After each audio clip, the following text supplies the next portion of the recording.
Merci. Hop, hop, hop, hop, hop, on reste là. On enchaîne pour cette avant-dernière masterclass de la journée. On va monter crescendo sur la découverte de cuisine, de produits, de culture culinaire rarement vus, et c'est la première fois qu'on va les découvrir sur scène, sur la scène d'Omnivore. Avant de les inviter, on va commencer par un petit film qui sera une forme d'introduction que cette joyeuse bande nous a demandé de commencer. Donc si on peut la faire partie en régie, c'est parti.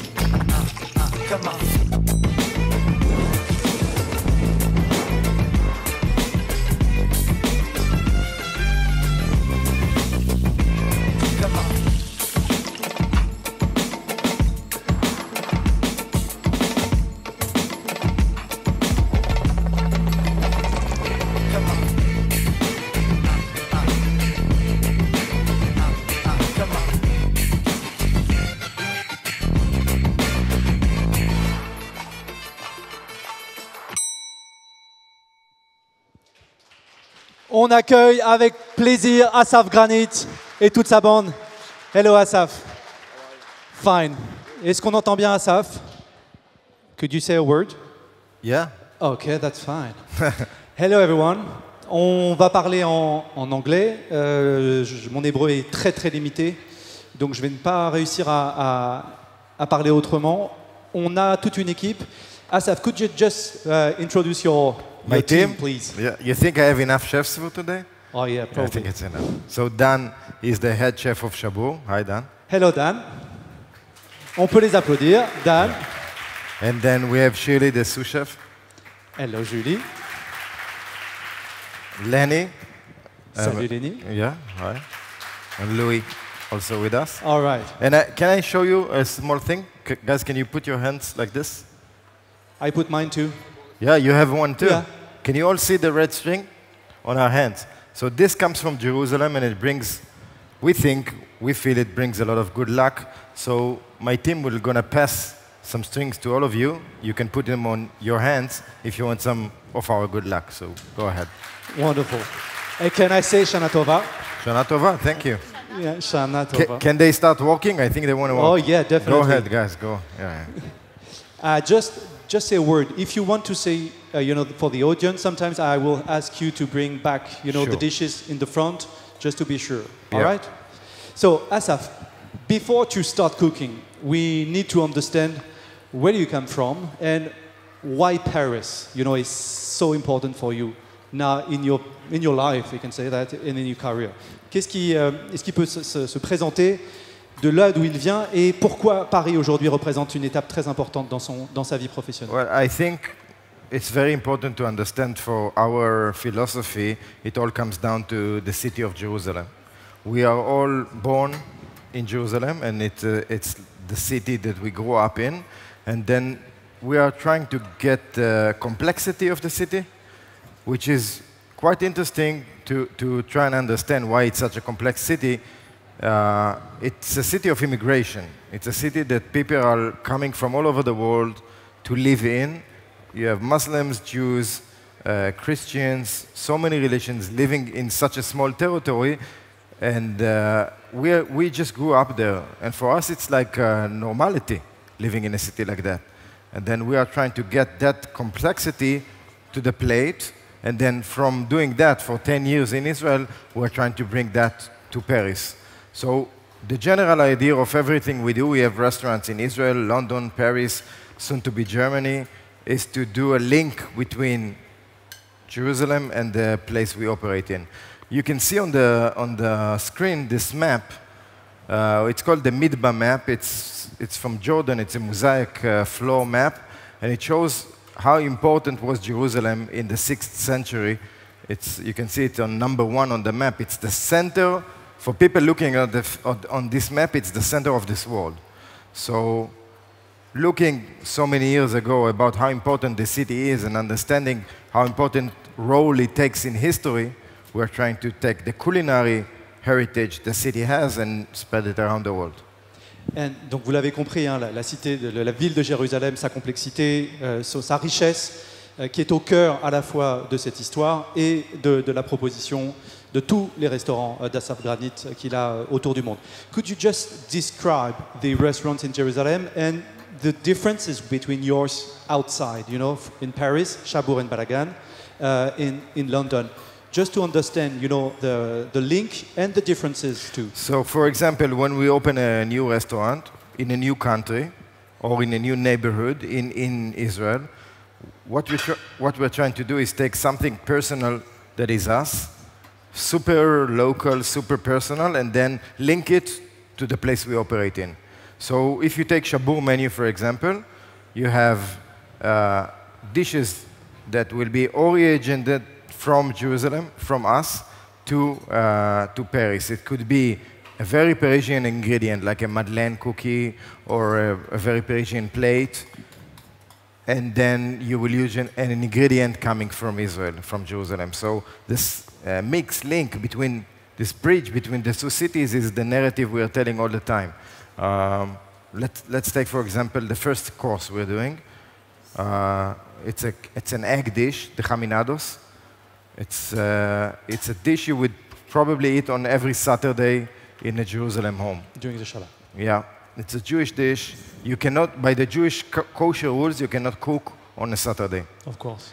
So you have to prepare everything on a Friday. Asaf, could you just maybe bring, you know, in front the preparation of this first dish in front of the people Yeah, and for the cameras, just to understand the products and every steps. It's very easy. Let's do it. So, are you guys ready? Chadash, one chaminados. Bah voilà. Yes. So over here we have the base of the dish. This is a relish, which is super French, okay, made from onions, carrots, and raisins, which is very Eastern European. Over here we have the eggs. They want to be the eggs that you cook in the chamin. The chamin is a dish you will eat on a Saturday because you cannot cook on a Friday evening, so we will have them cooking from a day before. And when you cook eggs for 24 hours, they become brown on the outside because of the stock they've been cooking with. And we try to find a way to replicate it. So we're cooking the eggs in black tea, ginger, and spicy peppers. Donc, just to translate a little bit. Donc, vous avez compris, hein, l'idée est de s'inspirer de ce plat traditionnel du samedi, du Shabbat, où Very on peut... spicy peppers. C'est le poivre. Où on ne peut pas cuisiner le samedi, donc c'est un plat qu'on va préparer la veille, qu'on va faire trop cuire volontairement, qu'on va faire cuire tout le vendredi et qui va prendre cette couleur brune qu'on va essayer de retrouver avec cette cuisson dans un thé noir aromatisé avec justement ces épices, ce gingembre qu'on a ici. The cookies boil only for 3, 4, 5 minutes? 6 minutes. Yeah. Okay. So the philosophy says, okay, I want to do something from my culture. My culture is eating a chamin on Saturday lunch. Saturday lunch means all the family sits down together. We are eating this big stew with brown eggs. The eggs are brown because they were cooked for 24 hours. Now, I don't have that time, and I want to do something innovative. I want to do something creative. And I want to have people enjoying my culture, but also relating to their own culture, the creative culture. So the eggs will be soft on the inside. So cooking them in black tea was Chef Dan's idea. Using the relish was doing a tribute to our own heritage from East Europe, and that's the base of the dish. Can we start plating? Yeah. And Assaf, just for the people and the audience to understand, in Paris you have, for the moment, 2 restaurants. Yes. Chabour and Balagan. How could you define the 2 ambiances and the 2 proposition of this restaurant? You have the habit to say Balagan, this is prêt-à-porter. Yes, exactly. And Chabour is your haute couture. Yeah. Could you say a little bit more about Balagan and Chabour, the philosophy and the differences? You know, chefs these days you can choose the sort of rhythm you want to go. You want to be high-end, you want to be a Michelin-starred chef, you want to do stuff in a very specific way, or you want to be very... casual. Maybe casual is not the word, maybe offering to a very wide crowd. Okay, so my perception is you can do both ways. You can go, as you said, prêt-à-porter. You can do stuff for everybody to try. Everybody can afford, everybody can enjoy, everybody can relate. You can get the same elements, the same core values. Okay, the values we are talking about, as you can see my team working, is being a family together, working together, respecting the city that we come from, and then respecting the city that we operate in, which is Paris for this example. Projects, yeah. Then when you do this, these two things, these two core values, then you say, you know what? I can keep these core values if I sell falafel on the street. I can be humane. I can have a great team that feels like a family if I only say falafel for 6 euros. But I can stay in the same core values when I sell a 7-course meal for 250 euros. So we are starting to stay in that area of building dishes that can be plated in beautiful plates like that, or something in a pita. So we're trying to stay in that area all the time. All right. And peut-être pour vous dans la salle, si Balagan vous évoque quelque chose, ça va être aussi la fête, l'ambiance, quelque chose qui sort du cadre du restaurant. I said Balagan is more festive restaurant, a little bit like a club, if I can say that. This is a kind of restaurant we can find easily in Israel, but it's really new in Paris. Could you explain that, this vision of this joy in the restaurant? It's quite easy to explain. I'll explain and then we'll play the dish. I think people are hungry, they want to eat. Definitely. So we look at it, I mean, every new restaurant we open, we're looking at the crowd like it's a date. Okay? Sometimes your date wants to go on a crazy night out, and sometimes your date wants to go on a very classical evening. But at the end of the night, you want to have your date saying, I had a great time with you. Can we go out again? And then you have like 2.5 hours with your date, which in our case will be the crowd, will be the people eating, to make them want to come back, to make them want to have a second date. Then it doesn't really matter if it's very crazy music, shots running, people eating from the table, festive, as you said, in Balagan, or it's very high-end, beautiful plates, everything plated with a pincette. The main idea is to get you, what's the word? Fall in love? Okay. I want the crowd eating in the restaurant to fall in love with the restaurant. I want them to be in love. And there are so many ways to get someone to fall in love with you. You can be very soft, you can be very easy, very classical, or you can be super loud and surround them with so many flavors and offerings. On va tomber tous amoureux si ça continue. Maybe we can make the plate. dish. Yeah.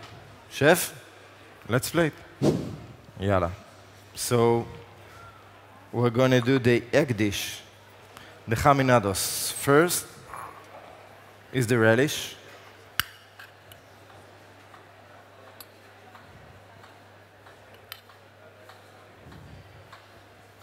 Then comes the boiled egg. Okay, so you can see the color. It looks like it's been cooked for many hours, so it should be very cooked on the inside. Then Chef Dan will top it off with a foam that is made from tahini, Donc, which is a sesame paste. Ça va être une crème montée de tahini. Mixed with water that we take from capers. There is, I imagine some of you know, the Wailing Wall in Jerusalem, which is one of the most secret and sacred places for the Jewish religion. And between the walls, there is capers growing. We take those capers and we cure them. After we cure them, we can eat in your restaurants came from the wall. Exactly. Okay, then we this take is sacred capers. Then we take Then we take the water and the vinegar from curing those capers, and we put them inside the water. So basically, it's a very, very holistic and holy foam. Donc vous avez compris hein, que sur le mur des lamentations, on va avoir des capres qui vont pouvoir être utilisés. Then Chef Dan is grinding the boutard on top. It was boutard, it was not egg yolk, hein, right? Boutard, yes. This is maluchia powder. Maluchia is a herb coming from the Egyptian kitchen. We have learned about it from the Egyptian Jewish people immigrating from Cairo to Jerusalem, bringing this herb to the city and then learning how flavorful it is, and then doing a very, very fake Fabergé, very fake Fabergé, which will be the base for our caviar. Chef Dan, you want to cut it? Est-ce que la caméra peut faire un zoom? This is a very stressful moment. Maybe just to be sure that the camera, can capture this moment. Very stressful. Very stressful. Yeah. Okay, Chef Dan. You think it's going to be? Yeah. Shirley, maybe you'll cut. On va croiser les doigts. Let Shirley cut it. Shirley, you will cut.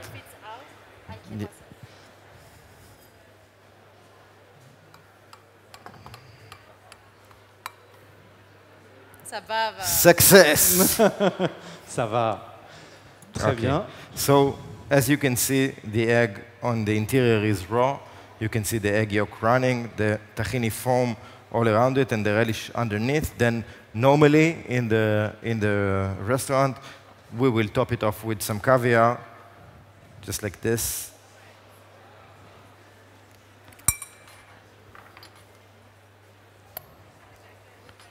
And that's the dish. And how could you name this plate? Yeah, it's called chaminados.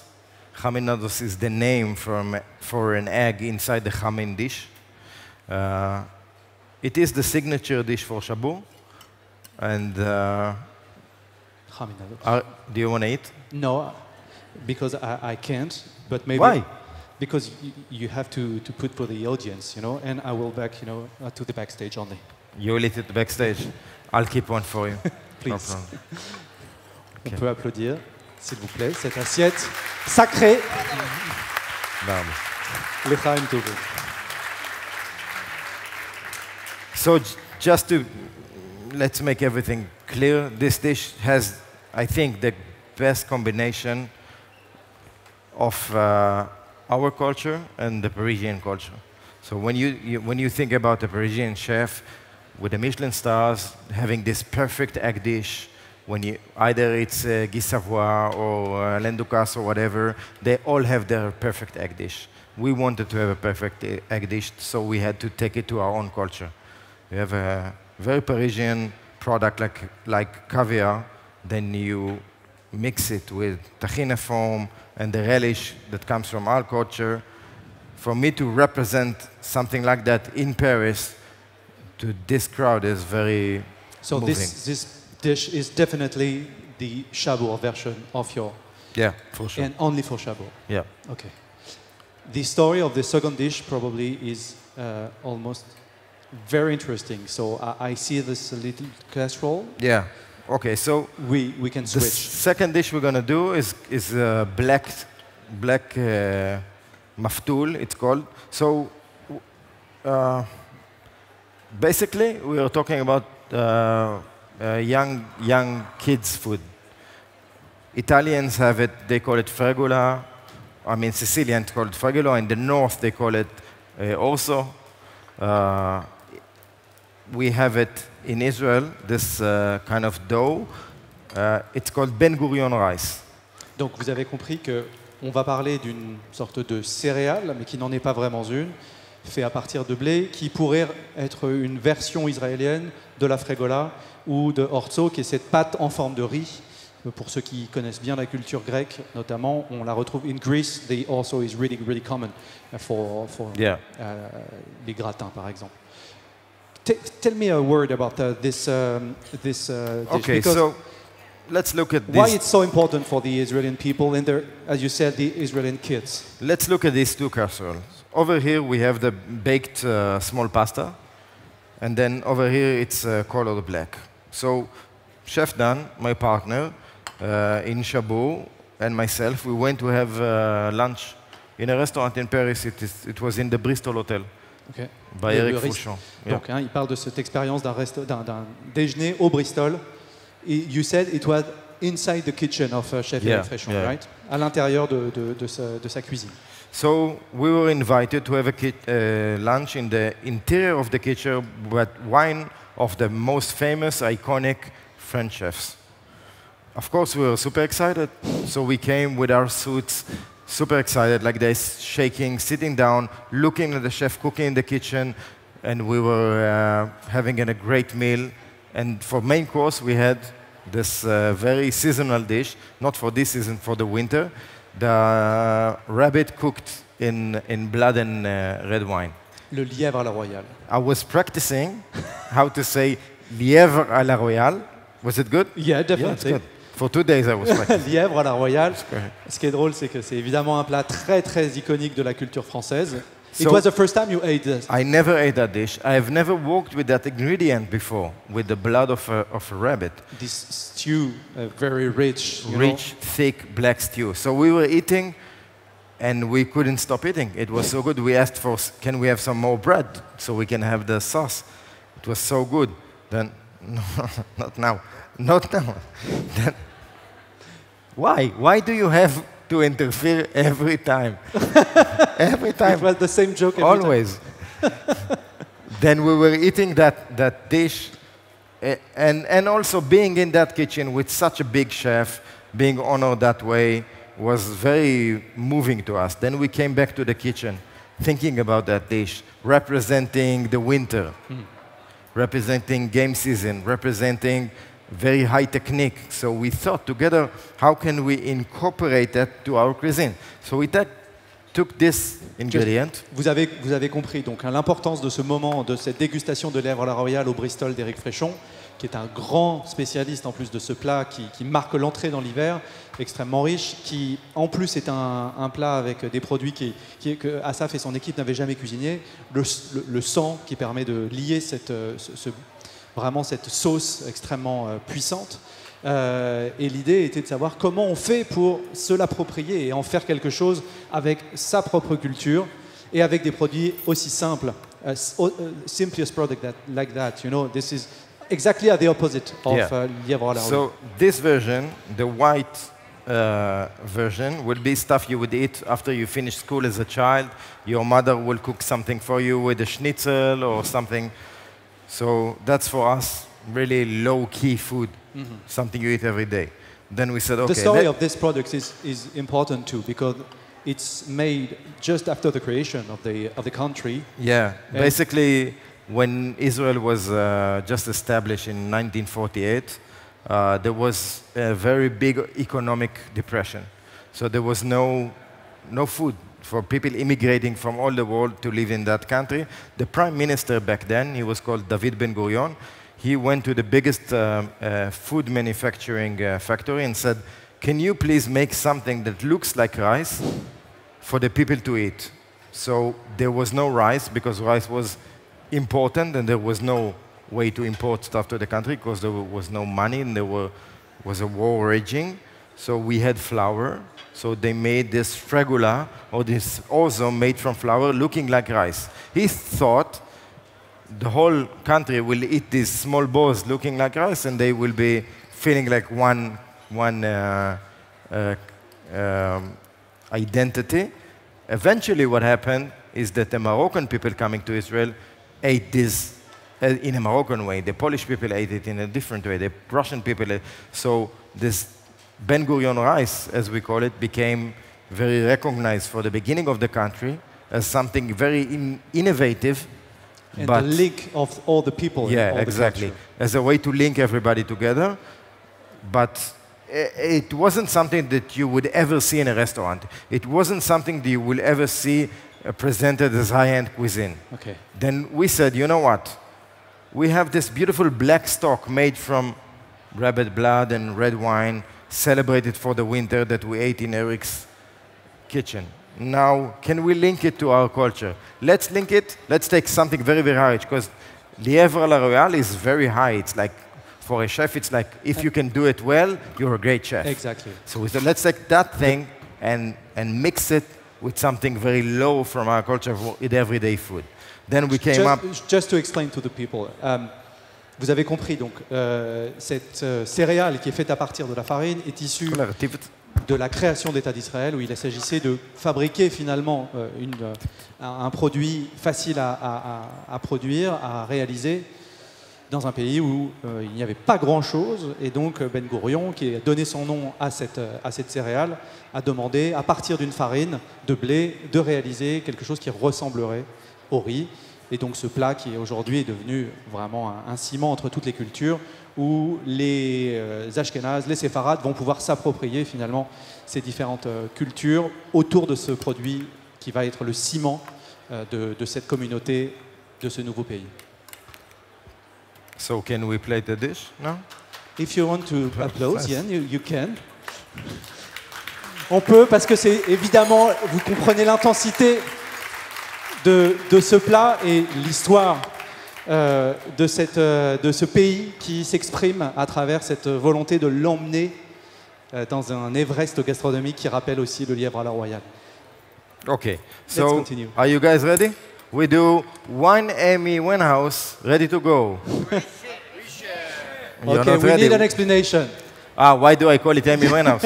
It's very easy, because it's black to black. Ok. Vous l'avez celle-là. Donc ce plat en cuisine, ça s'appelle Amy Winehouse, en référence évidemment à Back to Black. We start the dish with black Ben Gurion rice. And where your plates came from? So this plate has a very nice story. As I said earlier, we are always trying to create a link, a bridge between our city that we grew up in and the city we operate in. So naturally, when you are, let's say, you open in London, our first restaurant was in London, you would create a bridge between Jerusalem and London. You will look for English porcelain plates, you would look for cooking with local ingredients. Then when you come to Paris, then you would look for the best plates you can get, which would be Limoges porcelain. So we were looking for the most beautiful plates we can get. We found this collector of porcelain. So we called her up. It was a young lady. Sorry, it was an old lady. And she said, you know, this is, I inherited this stuff from my grandmother. And we actually drove all the way down to her house to pick up this whole porcelain set that she got from her grandmother, selling it to us. Then we have the privilege putting our food in this place. So it becomes very personal.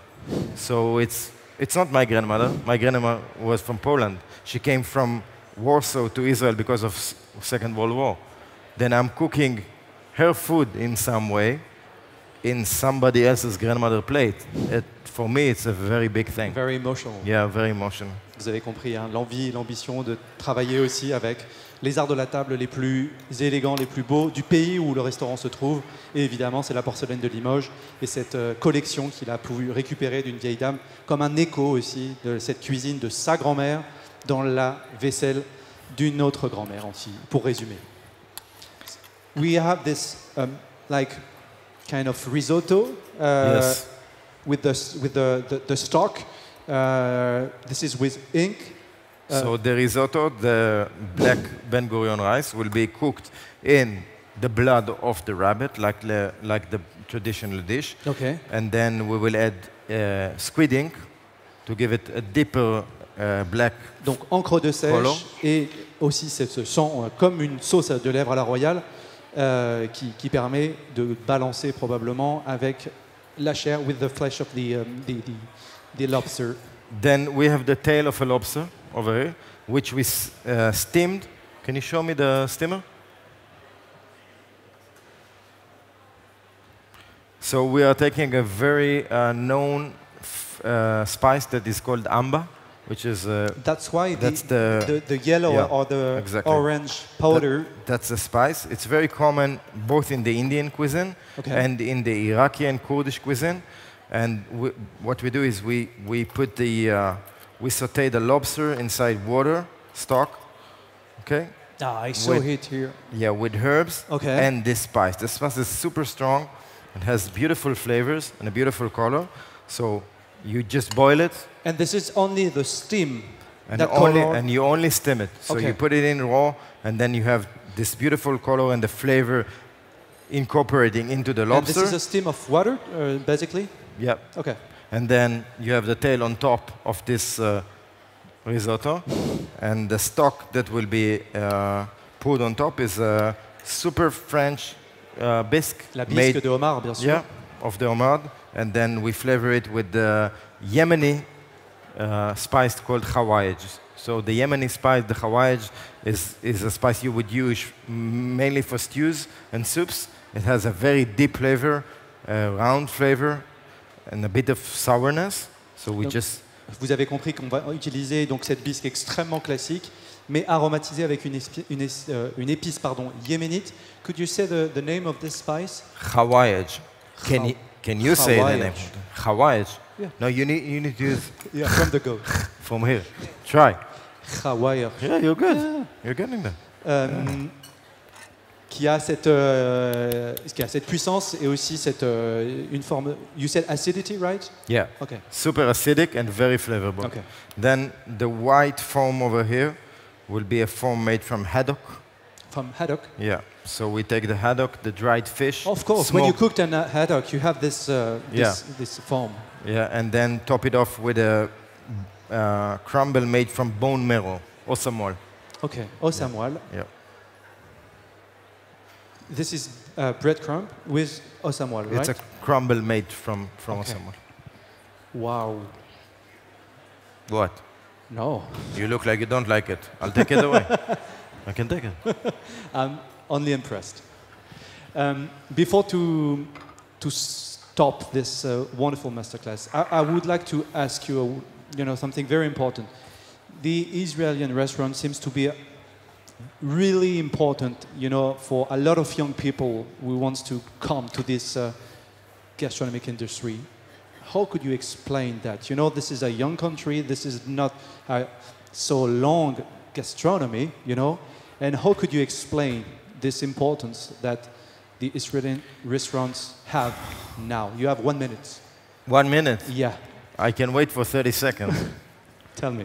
Okay, Donc, so je pose la question de pourquoi aujourd'hui les restaurants israéliens occupent une place si importante dans l'esprit, notamment de ces jeunes chefs qui vont aller chercher à Jérusalem et à Tel Aviv notamment cet esprit de cuisine, cette forme de liberté qu'on va trouver là-bas pour fabriquer finalement des restaurants ailleurs. It's quite easy. First reason to explain, look at them. Look at how happy they are. Yeah. Regardez comme ils ont l'air heureux ces quatre-là, c'est vrai. That's super easy to explain because there is something about the hospitality which is incorporated in Israeli cuisine. There is something about looking at the customer not as a customer, as a guest at your house.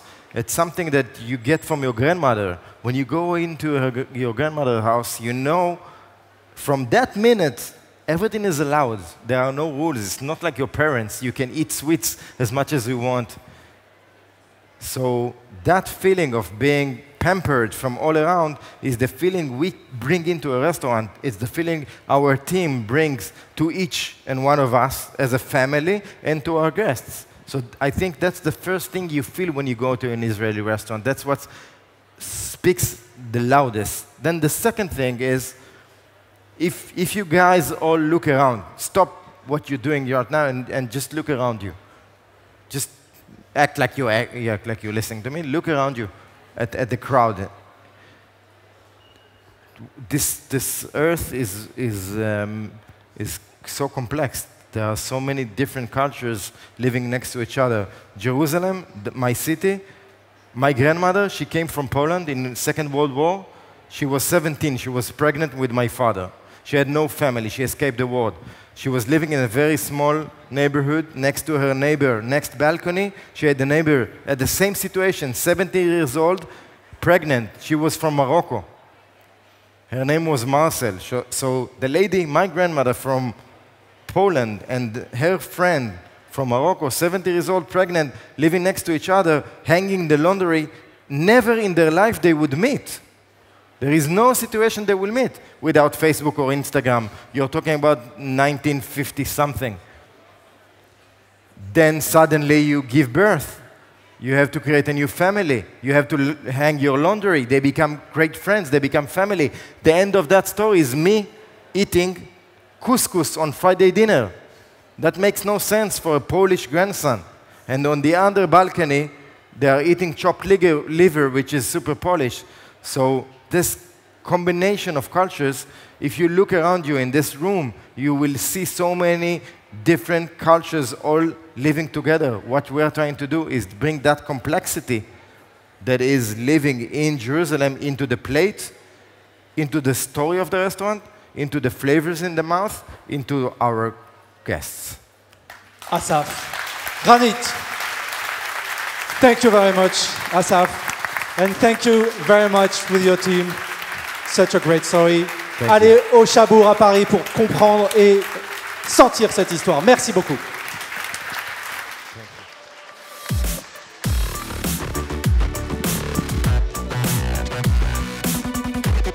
Thank you.